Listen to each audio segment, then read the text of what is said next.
আল্লাহর আইন চাই, সৎ লোকের শাসন চাই।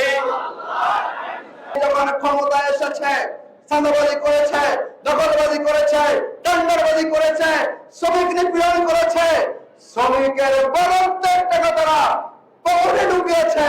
এই শ্রমিকের জন্য টিসিবি পণ্য তারা লুটপাট করেছে না বলেন? গরিবের জন্য চাল, ডাল, তেল সরকার বরাদ্দ করেছিল। ওই সরকারের নেতারা, এমপিরা, মন্ত্রীরা, ওই চেয়ারম্যান, মেম্বাররা তারা সেগুলো লুটপাট করেছিল। তাদের দ্বারা জনগণের বরাদ্দকৃত দেশ পণ্যগুলো ছিল, সেগুলো জনগণ ভোগ করতে পারে।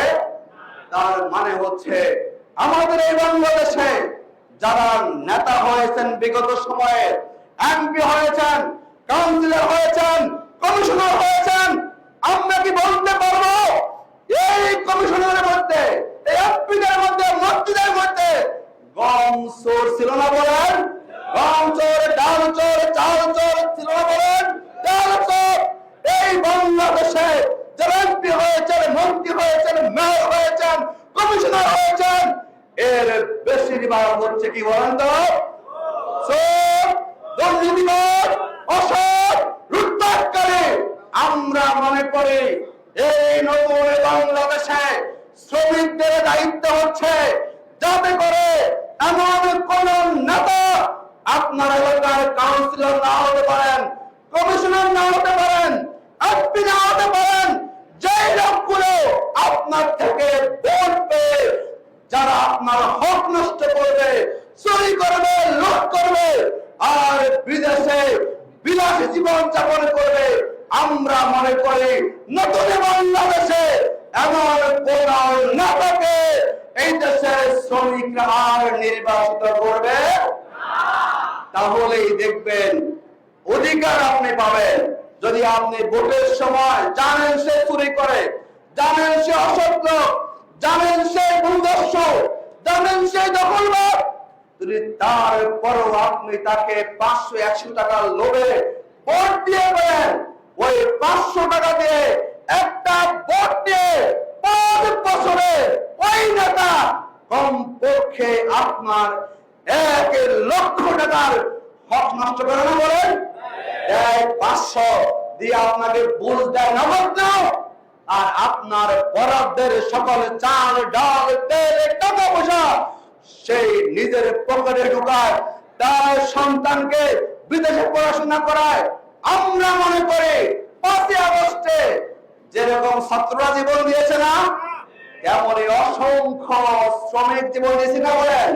তার মানে ছাত্র এবং শ্রমিকের রক্তের বিনিময়ে 5ই আগস্টে আমরা যে নতুন বাংলাদেশ পেয়েছি, আমাদেরকে সিদ্ধান্ত নিতে হবে আগামী দিনে শ্রমিকের অধিকার প্রতিষ্ঠার জন্য আমাদেরকে সকল ক্ষেত্রে সৎ লোকগুলোকে নির্বাচিত করে আমাদেরকে রাষ্ট্রীয় ক্ষমতায় বসাতে হবে, ঠিক না?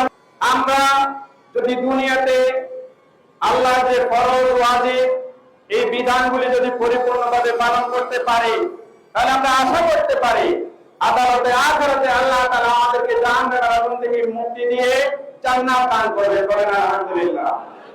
আর এই কথা বলার পরে আপনারা শ্রমিক হওয়ার পরে খুশি না বেজা? খুশি না বেজা? আপনারা খুশি না বেজা? কাজেই শ্রমিক হয়েছেন বলে মন খারাপ করার কোনো সুযোগ নেই, বরং শ্রমিকদেরকে আল্লাহ তাআলা বেশি ভালোবাসেন। তারা বাড়ি গাড়ি অট্টালিকা সুর ঘুষের সাথে তারা লিপ্ত নয়। তারা যদি মৌলিক ইবাদতগুলি করে তাহলে আল্লাহ তাআলা তাদেরকে সবার আগে জান্নাত দান করবেন। আমরা জান্নাতে যেতে চাই। কারা কারা যেতে চাই জান্নাতে? আল্লাহ তাআলা এই হাতগুলিকে কবুল করুন। আল্লাহ তাআলা আমাদের সকলকে জান্নাতের উপযুক্ত আমল করার তৌফিক দান করুন।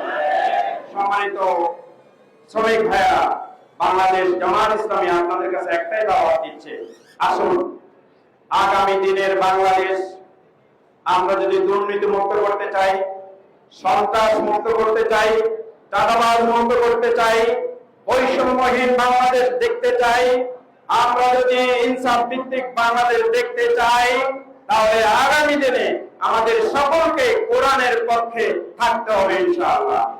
আমাদের জামাত ইসলামী আপনাদের সামনে একজন যুবক সুযোগ্য প্রার্থী দিয়েছেন।